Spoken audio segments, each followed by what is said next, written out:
I hired a contractor to renovate my basement. 3 hours later, he called me, his voice trembling.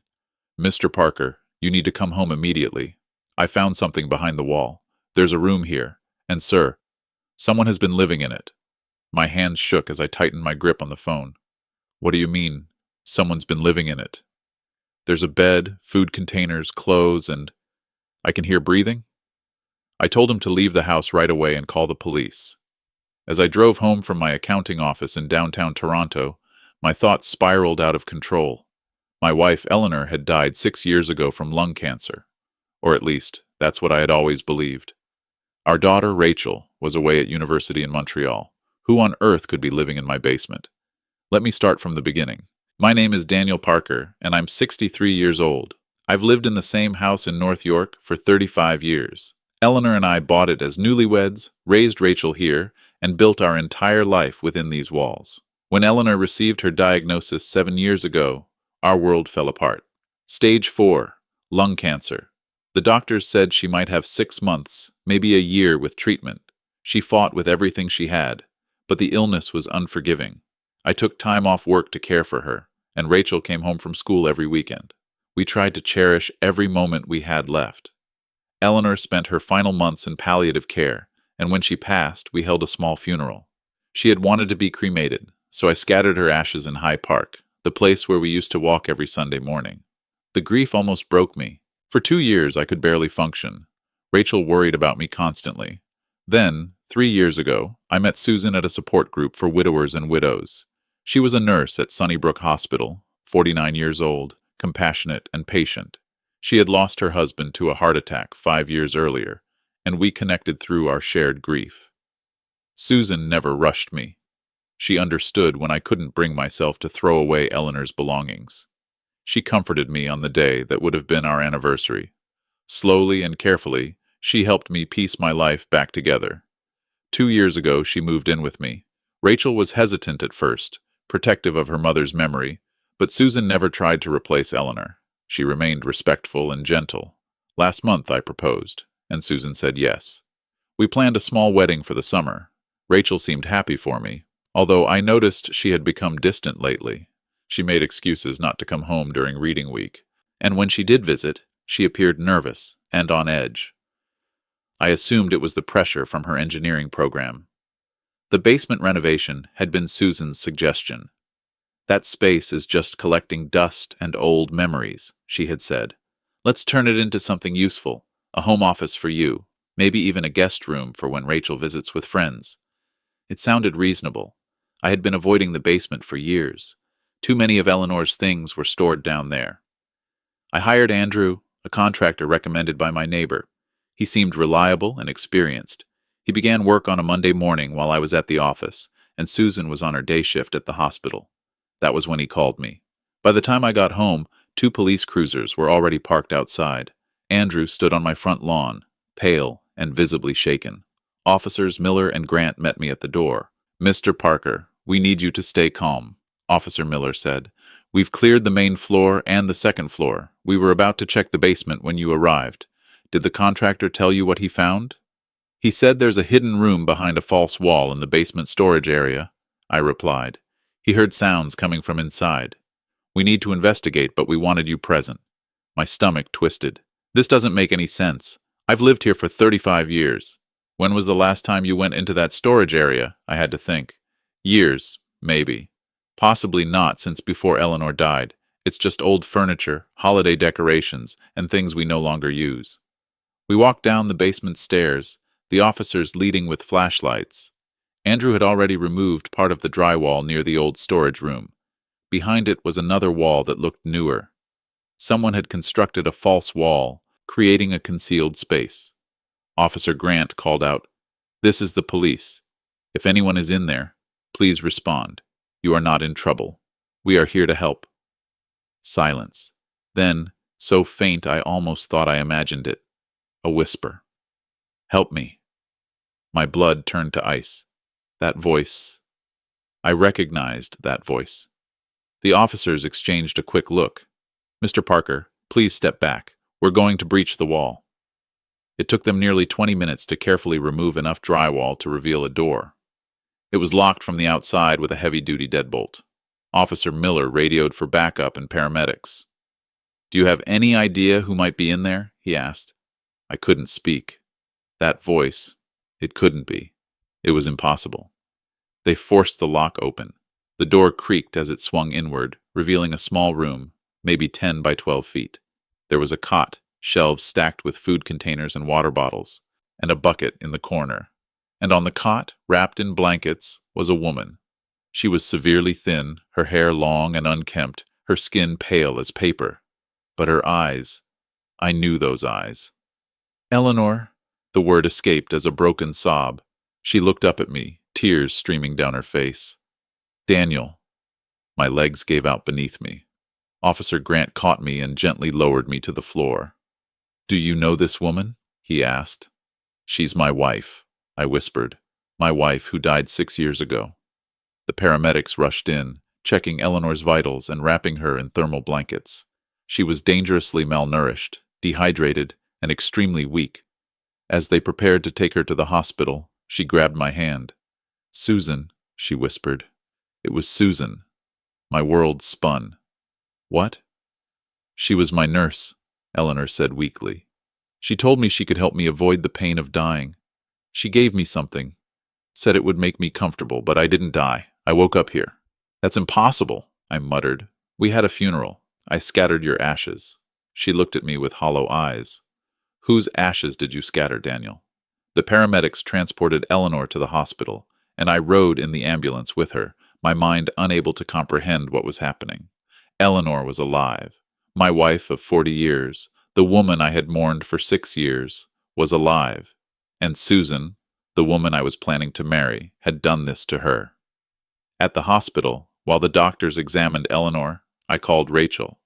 She picked up on the first ring. "Dad? What's wrong? You never call during the day." "Rachel, I need you to sit down. You're scaring me.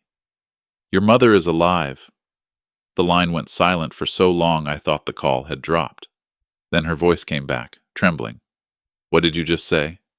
"Your mother, Eleanor, she's alive. Susan kept her prisoner in our basement for 6 years. Rachel's scream echoed through the phone. "I knew it. Dad, I knew something was wrong." "What are you talking about?" "Over the past few months, whenever I came home late at night, I'd hear sounds from the basement, tapping like someone was trying to send a message. And once, I swear I heard Mom's voice singing that lullaby she used to sing to me. But Susan said it was just the pipes, or that I was stressed from school. She made me feel like I was imagining things." My hands curled into fists. Susan had been gaslighting my daughter for months. "Where is Susan now?" Rachel asked. "I don't know. She's at work. The police are already looking for her." Rachel got on the next train to Toronto. Meanwhile, detectives arrived at the hospital to take Eleanor's statement. She was extremely weak and could only speak in short fragments, but she told them everything. Susan had been Eleanor's palliative care nurse. She had appeared gentle and compassionate, but from the very beginning, she had been strangely fixated on me. She would ask Eleanor endless questions about our life, our marriage, our routines, and our home. Eleanor believed it was harmless conversation, a way to keep her spirits lifted. One night, Susan came in to administer my morphine, Eleanor said in a weak, fading voice. But that time, the injection felt different. Everything went black. When she woke up, she was in that hidden room. "How long were you there before the funeral?" I asked quietly. "She kept me sedated for weeks," Eleanor whispered. "I was too weak to resist. She told me you had moved on, that you didn't want me anymore. She showed me photos on her phone, pictures of you smiling, going out to dinner, living your life. She said you were relieved that I was gone." Tears streamed down my face. "I mourned you every single day." "I know that now," she said softly. "But back then, I believed her. I stopped fighting." Susan had falsified Eleanor's death certificate. As a nurse, she had access to the necessary systems and documentation. She arranged a closed casket service, claiming Eleanor's body was too deteriorated for viewing. The funeral home never questioned it, and the ashes I scattered in High Park were likely from unclaimed remains at a crematorium. For the first year, she kept Eleanor heavily drugged, ensuring she remained weak and compliant. While I was at work, Susan built the false wall in the basement, telling me she was simply reorganizing the storage area. I had been drowning in grief and never thought to question her. For 6 years, she fed Eleanor just enough to keep her alive. She installed a small ventilation system and soundproofing. The room even had a chemical toilet that she would empty when I was asleep or away from the house. Eleanor lived in near total darkness, allowed only a small lamp for a few hours each day. "Why didn't she just kill you?" Detective Harris asked gently. Eleanor let out a bitter laugh. "Control. She wanted me to know she had taken my life, my husband, my daughter. Every time she brought me food, she would tell me about her day with Daniel. What you said at dinner, where you went on weekends, how you proposed. She wanted me to suffer." But Susan had made a mistake. Over the past year, she began keeping Eleanor conscious more often. The medications were expensive, and she had to avoid raising suspicion with the hospital's inventory. During that time, Eleanor quietly started exercising in the confined space, slowly rebuilding her strength. She found a loose pipe and would tap on it, hoping someone might eventually hear. Rachel had heard it. And 3 months ago, Eleanor discovered something Susan had accidentally left behind in the room: a cookbook. Her cookbook, the one she had been working on before her diagnosis, filled with family recipes and personal stories. "I was writing it for Rachel," Eleanor explained. "All our family recipes, stories from my childhood, from our life together. I wanted her to have it." Susan had stolen the manuscript from Eleanor's belongings and planned to publish it under her own name. She had even shown Eleanor the proof copy, bragging about how the publisher loved it and how she would profit from Eleanor's work. That was when Eleanor realized she had to try harder to escape. She began making more noise, especially whenever she heard Rachel's voice in the house, hoping and praying her daughter would notice and investigate. The police eventually found Susan at the hospital. She was in the middle of her shift when they arrested her. Witnesses later said she didn't resist at all. She simply smiled and asked if she could finish her patient rounds first. In custody, Susan confessed to everything without hesitation. She showed no remorse. "Daniel was supposed to be mine," she told the detectives. "Eleanor was dying anyway. I just sped up the process. And once I had him, once we were happy, I couldn't let her come back and ruin it. If she returned, he would choose her. He would always choose her." The forensic psychologist later diagnosed her with erotomania and narcissistic personality disorder. She had convinced herself that I loved her and that Eleanor was the only obstacle to our happiness. In her distorted mind, keeping Eleanor alive but hidden was an act of mercy. She even argued that she could have killed her, but chose to let her live. The trial became a nationwide media sensation. Headlines across Canada focused on the shocking case of a woman faking a wife's death and secretly imprisoning her for years. Susan was ultimately convicted of kidnapping, forcible confinement, fraud, falsifying official documents, and attempted murder. The judge sentenced her to 25 years in prison, with no possibility of parole for 15 years. Eleanor's recovery was painfully slow. 6 years of captivity had severely damaged her body. She had lost significant muscle mass, her bones had weakened, and her vision had deteriorated after living in dim light for so long. But she was alive, and she was finally home. Rachel took a leave from university to help care for her mother. The guilt she carried for not investigating the sound sooner weighed heavily on her. We began attending family therapy together, the three of us. "You were just a child," Eleanor told Rachel during one session. "You heard something strange, and an adult you trusted told you it was nothing. That is not your fault." I sat quietly, overwhelmed with my own guilt. How had I not known? How had I lived in that house for 6 years, fallen in love with another woman, while my wife was imprisoned beneath my feet? My therapist helped me understand that I, too, had been manipulated. Susan had deceived all of us. She was a trained nurse who knew exactly how to present herself as trustworthy. I had been grieving, emotionally vulnerable, and she exploited that weakness. Eleanor and I had to rebuild our relationship from the beginning. We were no longer the same people we had been 6 years earlier. She had survived unimaginable trauma, and I had mourned her, moved on, and nearly married the person who had imprisoned her. We couldn't simply return to how things used to be. "I don't expect us to go back to the way things were," Eleanor said one evening, 6 months after her rescue, as we sat quietly in the living room. We are different now, but maybe we can figure out who these new versions of ourselves are, together. In a way, we started dating again, morning coffee together, slow walks in the park, and regular therapy sessions. Step by step, we carefully rebuilt trust. The following year, Eleanor finally published her cookbook, Recipes from Captivity, Finding Light in the Darkest Places, which quickly became a bestseller. She donated every dollar of the proceeds to organizations that support survivors of domestic violence, trafficking, and long-term confinement. Rachel eventually graduated with honors in engineering and even wrote her thesis on soundproofing and how it can be misused in criminal confinement cases. Today, she works with a nonprofit that installs panic buttons and sound detection systems in the homes of vulnerable individuals. Andrew, the contractor who ultimately saved Eleanor's life, became a close friend of our family. I tried to offer him a substantial reward, but he refused, saying he had only done what anyone else would have done. Instead, I donated to his favorite charity in his name, and now we invite him over for dinner every month. Looking back on this nightmare now, 5 years later, I have learned some powerful lessons I feel compelled to share. First, always trust your instincts. If something feels wrong, investigate it. Do not let anyone, no matter how trustworthy they appear, convince you that your concerns are meaningless. Rachel had heard those sounds and sensed that something wasn't right, but Susan constantly gaslit her until she began doubting her own instincts. We must teach our children and our loved ones to trust what they feel deep inside.